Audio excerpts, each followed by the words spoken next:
All right, guys. Today's talk is going to be about tendons and the awareness around the transition from the soft ground to the hard ground over the last few weeks. So it's peak GAA season. We're getting ready for championship, and what we don't want, or any player at this stage wants, is like a tendon issue stopping or affecting their season. Okay.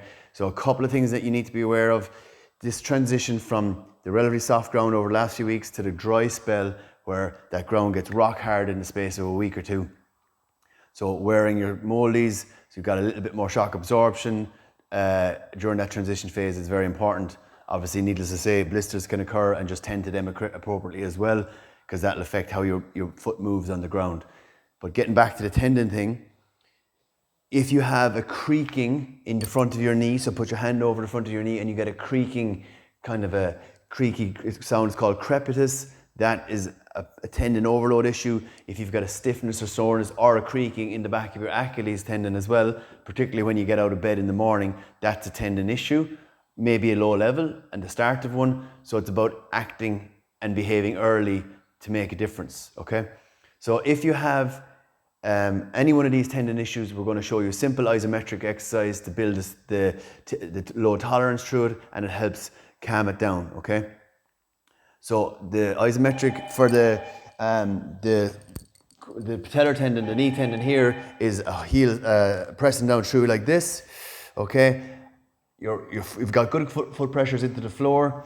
I've got a 12 kilo kettlebell here, holding the pressure, okay? My heel is lightly off the floor on the back leg, and I feel a strain through my front knee, okay? That's fine.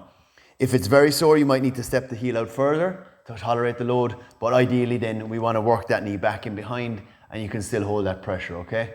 I would hold it for 15 to 20 seconds, repeat the same on the other side, and repeat that 5 times around. That's giving you a nice tensile load capacity through the tendon. Then we do the same for the Achilles tendon, so a tiny bend in the knee, load the pressure on that side and hold. 20-second hold on that side, swap over, 20-second hold on the other side at those angles. So slight bend in the knee, good forefoot pressures, and hold it, okay? They're your bread and butters. You repeat them between 4 to 5 times per day, and they will help get rid of any tightness. So if you're feeling tightness in the quad, or a pain in the knee, in the front of the knee, or tightness in the calf and pain in the heel, they will help dissipate that.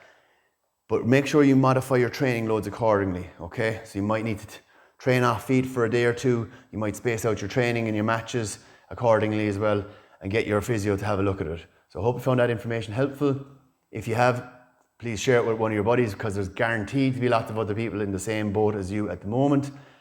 So awareness is key. And if you need help with your tendon issue, give us a shout. We'd be delighted to help out. Move well, feel well, be well.